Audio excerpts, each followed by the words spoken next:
এক রায়ে শহীদ রাষ্ট্রপতি জিয়াউর রহমান সম্পর্কে আপত্তিকর মন্তব্য করায় বিচারপতি আশরাফুল কামালকে লক্ষ্য করে ডিম ছুঁড়েছে আইনজীবীরা। আজ দুপুরের দিকে এজলাস কক্ষে এই ঘটনা ঘটে।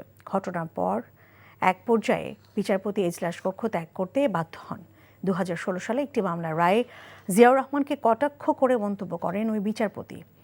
বাংলায় দেয়া রায়ের সে অংশ গত কয়েকদিন ধরে সামাজিক যোগাযোগ মাধ্যমে ছড়িয়ে পড়ে।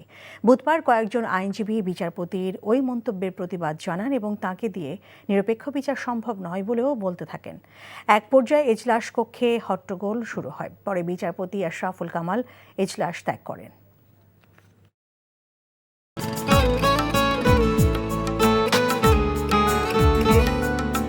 আপনার নামটা? নীলা। রাহুল। ওকে, এই মেয়েটারে তোর ভাবি সবাই কেমন লাগবে?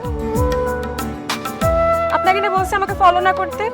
ফলো কেন করতেছিলেন? আপনাকে দেখতে ইচ্ছে করে আমার, আপনার সাথে কথা বলতে ইচ্ছে করে। আমি কি করবো ঠিক বুঝতে পারছি না। ওরে বাবা, ওই মেয়ে, অথচ তারে তুমি চিনো না? হ্যাঁ, কি মায়ায় তাকাও তুমি, একটু দেখে চোখের খেয়াল, তোমায় দেখার তৃষ্ণা ভীষণ। ভালোবাসায় বুঝি দেনা পাওনা থাকে?